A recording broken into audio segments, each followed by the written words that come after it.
The Secret Service. This squad of elite agents, assigned with the task of protecting the President of the United States, doesn't give much away. Luckily, we've put our best people on the case, and we found out what's really going on. Let's dig deep into a world of dark glasses, inscrutable expressions and tech that would make James Bond salivate. Here are our top 10 secrets the Secret Service doesn't want you to know. Number 10. Secret offices. On H Street in Washington, D.C., there's a dull-looking, 9-story, tan brick, unnamed building. It's so indistinctive, you could walk right past it, and not even know it's there. It's the headquarters of the Secret Service. No one knows much about what's inside, but it's thought there are many armories and a joint operations center. However, most of the Secret Service's work is done at the White House, probably the most protected building on Earth. For example, there are anti-aircraft missiles under the front lawn, biometric recognition software controlling access to doors, and a fully equipped doomsday bunker for the president to hide in when really bad stuff goes down. The White House is designed like an onion, with layers of defense. Its outer perimeter is guarded by special agents and highly trained canine squads. Within that, there's the middle ring, patrolled by the emergency response team.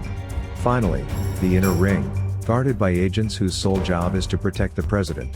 It's thought there are 100 agents working at the White House at any one time, although the official number is classified. Number 9. Secret Arsenal.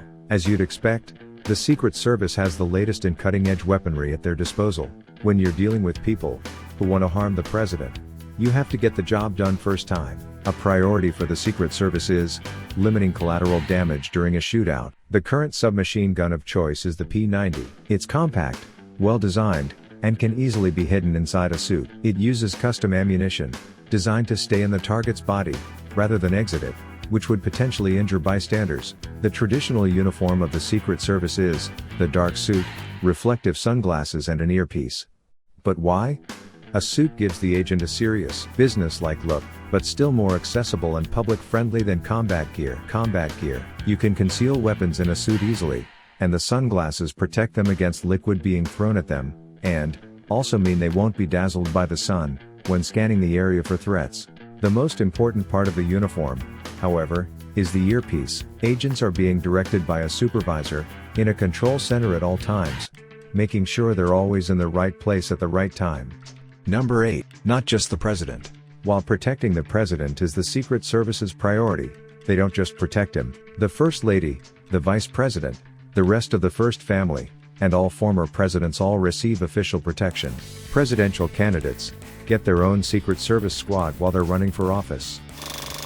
This became policy after Robert Kennedy was assassinated while on the campaign trail in 1968. When the president appears anywhere, you can guarantee there will be a large crowd, and the Secret Service have a duty to protect them too. They neutralize all threats, so anyone traveling to see the president can feel safe. That's why they use the custom ammunition we talked about earlier. Finally, the Secret Service protects designated survivors. At big political events like the State of the Union, if say a bomb went off and everyone died, you still need someone to carry on running the country. One member of the cabinet is picked, and they don't attend the event. Instead, they're taken to a secure location by the Secret Service, such as Mount Weather in Virginia, and protected until the event has finished. Number 7.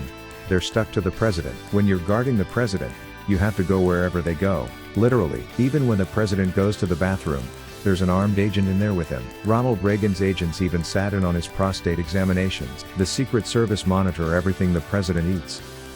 They watch his food being prepared, making sure he never eats anything he shouldn't, even if he's pictured ordering food in a takeaway, to show that he's down with normal people. It's likely he won't be able to eat what he ordered. When the president appears at public events, plain-clothes Secret Service agents will be in the crowd, ready to spring into action at a second's notice if anything strange happens. Agents call this part of the job working the rope. It's the most unpredictable part of the job, as you never know exactly who is in the crowd and what might be on their mind. Agents say it's the most stressful part of their job, where they really earn their money. Number 6. Brains over brawn. They don't call these guys special agents for nothing. Secret Service agents used to be primarily recruited from the military, but nowadays they go for brains over brawn. To become a special agent is a massively competitive process, and you must fulfill strict selection criteria. You need amazing school grades, a clean criminal record and near-perfect vision.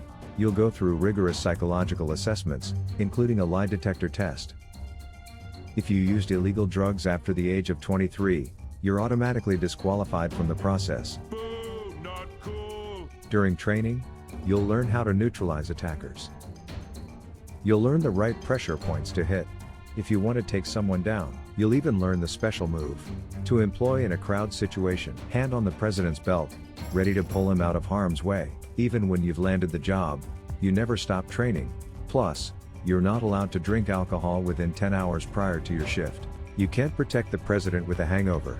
Number 5, no sworn oath. Contrary to what they tell you in Hollywood movies, Secret Service agents do not swear an oath to lay down their life for the president. However, they're trained to protect the president at all times, and if that involves taking a bullet, so be it. During their training, agents have fake bullets fired at them, so they know what it feels like to be hit, and overcome the natural instinct to flinch.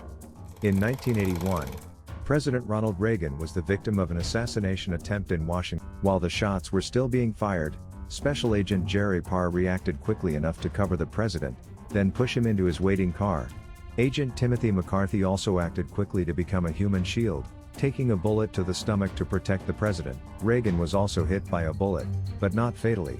If Parr and McCarthy had reacted a split second later, or if they had flinched from the gunfire, it could have been a different story. Number 4. Advanced recon. As we heard earlier, the hardest part of the Secret Service's job is protecting the president when they're at events with large crowds. As a result, all events are planned to the smallest detail, and everything they can do to minimize the possibility of an attack is done. For example, before the president's inauguration ceremony, every inch that the president will travel is meticulously scoured. Mailboxes are taken away and manhole covers are welded shut, so no one can place a bomb underground. They even remove the doorknobs from rooms overlooking the route, so no one can set up a sniper's position. The Secret Service will position their own snipers on roofs around the route. It's even harder when the president has to make an unscheduled visit to a natural disaster site, such as after a hurricane or flood. In this case, they try to get the president in and out as quickly as possible, usually using the presidential helicopter, Marine One. More about that later. Number 3, Transport Secrets. We've all seen the presidential motorcade, the seemingly endless parade of black stretch limos. But there's only one president. What is going on there? A motorcade consists of up to 30 vehicles. There's the lead car, traveling 5 minutes ahead to clear the way. There are several Secret Service cars, armed to the teeth with agents. There's a communications car at the back, also containing a military aide and a doctor. In the middle, there is Stagecoach, containing the president. However, there are also identical decoy cars, so no one can know for sure which one he is in. Since 9/11, there's also a car called the Barrage Jammer. It jams cell phone reception in the area, so would-be terrorists can't communicate. It also makes detonating remote bombs a lot harder. For air travel, nothing's more secure than Marine One, the presidential helicopter. It has a range of 580 miles and a top speed of 183 miles per hour. To help it fly through storms, and into disaster zones with zero visibility. It's said the Marine One has added secretive tech called LADAR. LADAR consists of laser beams that create a 3D map of the area around the helicopter. LADAR can also detect chemical and biological poisons in the air, keeping the president safe at all times. Number 2, they know where you are. If you're interested in the president, it's safe to say the Secret Service is interested in you.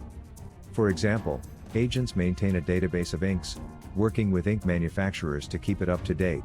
If the president receives a threatening letter, agents can identify the ink, deducing which country or state the letter was sent from. When the president is traveling in the motorcade, there's a car filming the crowd. If someone does anything they shouldn't, like throw something at the motorcade, they will easily be identified on video. The Secret Service uses numerous code names for the people they protect, making it harder for outsiders to track who they're talking about. President Trump's codename is Mogul. Melania's is Muse. Barack Obama's is Renegade. Richard Nixon's codename was Searchlight, which is pretty ironic seeing as he's famous for orchestrating a cover-up. Number 1, they're able wingmen. It seems when you're the leader of the free world, you automatically become extremely attractive to the opposite sex.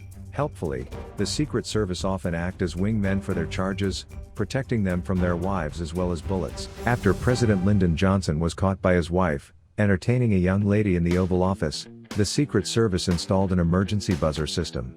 If Mrs. Johnson was nearby, an agent would press the buzzer and LBJ could quickly get rid of his guest. Bill Clinton was another famously extramarital president. To make sure his wife, Hillary, never walked in on him while he was up to no good, his Secret Service team would coordinate with Hillary's agents. Even today, one of Bill's lady friends has her own Secret Service codename. She's known as Energizer, presumably because she keeps Bill full of life, plus she keeps on going, and going, and going. What secret did you find the most enlightening? What do you know about the Secret Service that we didn't mention? Let me know in the comments section down below. Thanks for watching.